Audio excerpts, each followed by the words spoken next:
ओम नमः शिवाय, हर हर महादेव। तो दोस्तों, सावन का महीना शुरू होने वाला है और इस साल सावन का महीना 11 जुलाई से लेकर 9 अगस्त तक रहेगा। सावन के महीने में 4 सोमवार आएंगे। लेकिन हम जो प्रतिदिन हर दिन शिवलिंग की पूजा करते हैं तो वो कैसे करते हैं और क्या हमें शिवलिंग पे चढ़ाना चाहिए, क्या नहीं चढ़ाना चाहिए, तो वो आज की इस वीडियो से मैं आपको बताऊंगी। आपको वीडियो अच्छा लगे तो लाइक करना और चैनल को सब्सक्राइब कर देना।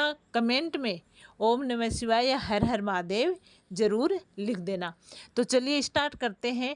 सबसे पहले आपको क्या करना है, एक गमला लेना है। गमला भी ले सकते हो या फिर आप कोई ऐसे कुंडी वगैरह हो, मिट्टी की बनी हुई आती है ना, तो आप वो भी ले सकते हो। उसको मिट्टी से भर ले या फिर गमला, पेड़ पौधे लगे हुए गमला भी आप ले सकते हो। तुलसी का गमला आपको नहीं लेना है, इस बात का ध्यान रखें। बाकी आप कोई भी गमला या फिर मिट्टी की कुंडी वगैरह आप ले सकते हो। साफ़ मिट्टी उसमें भर लो, खाली गमला है तो साफ़ मिट्टी भर लो। उसके बाद आपको उस मिट्टी को गिल्ली करनी है। गिल्ली करने के बाद मिट्टी से एक पिंडी बनानी है आपको। पिंडी को आप क्या करना, शिवलिंग का आकार दे देना। शिवलिंग का आकार देने के बाद आपको वो गमले में रख देनी है शिवलिंग। उसके बाद आपको अभिषेक करना है शिवलिंग का। सबसे पहले पानी से अभिषेक करना है, फिर दूध से अभिषेक करना है और उसके बाद पानी से अभिषेक करना। 3 बार आपको शिवलिंग का अभिषेक करना है। फिर आपको हाथ जोड़ के संकल्प लेना है कि हे भोलेनाथ, हे शिव शंकर, मैं सावन के पूरे महीने में, अगर आप व्रत कर रहे हो तो व्रत के हिसाब से संकल्प लेना ला कि मैं पूरे सावन आपके व्रत करूँगा, करूँगी, या सोमवार को करूँगा, करूँगी, या फिर मैं आपकी पूरे सावन शिवलिंग की पूजा करूँगा। तो ऐसे आपको संकल्प लेना है। उसके बाद आपको दीपक जलाना है। घी का जला सकते हो, तिल के तेल का जला सकते हो। दीपक जला के शिवलिंग के पास रख देना है और शिवलिंग को तिलक लगाना है। सफ़ेद चंदन से लगा सकते हो, पीले चंदन से आप शिवलिंग पर तिल लगा देना है। उसके बाद आपको शिवलिंग पर बेलपत्तर चढ़ाना है, या ज़रूर चढ़ाना है। शिवलिंग पर सावन के महीने में बेलपत्तर चढ़ाना बहुत शुभ माना जाता है और बहुत ज़रूरी भी है। तो आपको वो शिवलिंग पर बेलपत्र चढ़ाना। आपके पास एक है तो एक चढ़ा दो, ज़्यादा है तो ज़्यादा चढ़ा देना। फिर आपको फूल चढ़ाना है। सफ़ेद फूल शिव जी को बहुत पसंद है, लेकिन अगर आपके पास सफ़ेद फूल उपलब्ध नहीं है तो आप पीले फूल भी चढ़ा सकते हैं। और अगर पीले फूल भी आपके आसपास नहीं है तो आप नहीं चढ़ाएं तो भी चलेगा। उसके बाद अगर आपके पास कोई धतूरा वगैरह, आग के फूल वगैरह हैं तो वो भी आप शिवलिंग पर चढ़ा सकते हो। अब उसके बाद ये चढ़ाने के बाद आपको भोग लगाना है। भोग आप, आपके पास कोई सीजनल फ्रूट है तो फ्रूट का लगा सकते हो, नहीं घर में शक्कर है, मिश्री है, उसका भी आप भोग लगा सकते हो।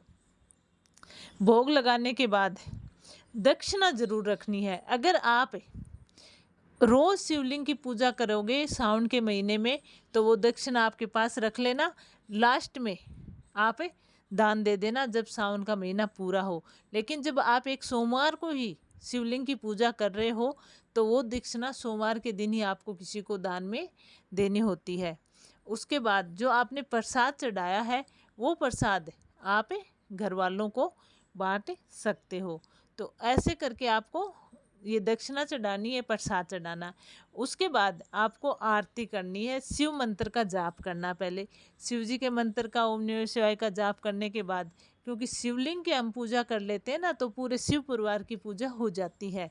और शिव भगवान इतने भोलेनाथ हैं कि वो भोले हैं, तो थोड़ी सी भी भक्त उनको अगर मंत्र आरती वगैरह करता है, पुकारता है, तो वो खुश हो जाते हैं।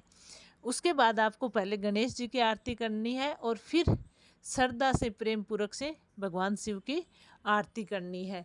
इतना सब करने के बाद आपको हाथ जोड़ के क्षमा याचना करनी है कि हे भोलेनाथ, हे शिव शिव शंकर, हे शंभुनाथ, मेरे से कोई भूल चूक हो गई हो तो माफ़ करना, मेरी पूजा को स्वीकार करना और मेरी मनोकामना को सिद्ध करना।